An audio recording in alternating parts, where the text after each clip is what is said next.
Hello అండి, welcome to Sushmita vlogs. ఈ నెల సంకటహర చతుర్థి పూజ ఏ నెల ఏ సమయంలో చేసుకోవాలో మనం చూసుకుందామండి. మే నెల వైశాఖ మాసము శ్రీ క్రోధినామ సంవత్సరము వసంత ఋతువు ఉత్తరాయణం అండి. చవితి తిథి సమయము ఆదివారము సాయంత్రం నుండి ప్రారంభమై సోమవారము 4:37 వరకైతే మనకి ఉంటుందండి.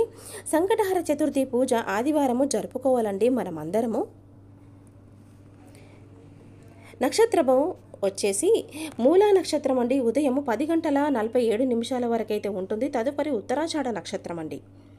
చంద్రోదయ సమయాలు ఆంధ్రప్రదేశ్లో 9:26, తెలంగాణలో 9:35, బాంబేలో 10:02, వైజాగ్లో 9.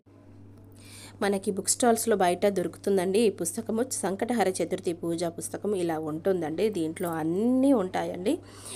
అసలు ప్రాబ్లమే లేదు. ఎలా పూజ చేసుకోవాలి, ఏంటి, షోడోపచారాల పూజ ఎలా చేయాలి, ఆచమానం చేసుకునే పద్ధతి అన్నీ ఉన్నాయి. ప్రారంభము స్వామి ధ్యానం చేసుకొని మనము ప్రతి నెల పున్నమి కాగానే 4వ రోజు చవితి తదియ రోజు జరుపుకోవాలి కదా. కాకపోతే మనం ముహూర్తాలు చూసుకొని ఏ సమయం నుంచి ఏ సమయం వరకు చంద్రోదయ సమయాలు చూసుకొని మనం జరుపుకోవాలండి.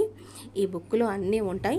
స్వామికి షోడోపచార పూజ, ఫస్ట్ కలశ పూజ, సంకల్పము అన్నీ చెప్పుకోవాలి. 108 నామాలతోని అక్షంతలతోని చాలామంది అక్షంతలు చేసుకుంటారండి నామాలతోనే కానీ పూజ. కానీ దీంట్లో మాత్రం గరికతోని చేసుకోవాలండి మనము.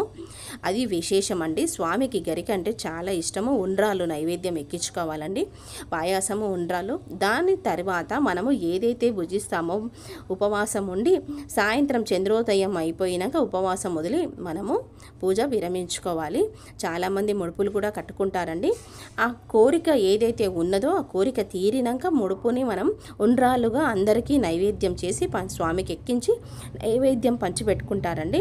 నేనైతే చాలామంది ప్రతి నెల స్వామికి ముడుపు కడతారు. కానీ ఒక 3 వారాల కన్నా 4 వారాల కన్నా మనం ముడుపు కట్టుకోవచ్చు. ఎందుకంటే బియ్యం పాడు కావద్దు కదండి. అలా కూడా చూసుకోవాలి మనము. సంకటహర చతుర్థి పూజ రోజు మాత్రము ఆత్మశుద్ధి, దేహశుద్ధి తప్పకుండా ఉండాలి. నేలపై పడుకోవాలండి. ఒంటి పూజ భోజనం చేసుకోవాలి. ఇలా బుక్ తెచ్చుకొని మనకి ఏ డౌట్స్ ఉన్నా కానీ పుస్తకంలో చూసుకోవచ్చు ప్రతిదీ కూడా. కాకపోతే పత్రాలు దొరకకపోతే పత్రాలు మనసులో అనుకొని అక్షంతలతోనే పూజ చేసుకోవచ్చండి. ఈ పత్రాలు సమర్పిస్తున్నామని మనం అక్షంతలు వేసి పూజ చేసుకోవచ్చు.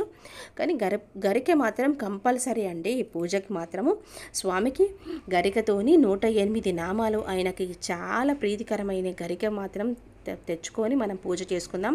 అందరూ బాగుండాలని కోరుకుంటున్నాను. క్షేమంగా ఉండాలి. ఈ వీడియో మాత్రం నచ్చితే లైక్ ఇచ్చుకోండి, సబ్స్క్రైబ్ చేసుకోండి అండి. ఉంటానండి.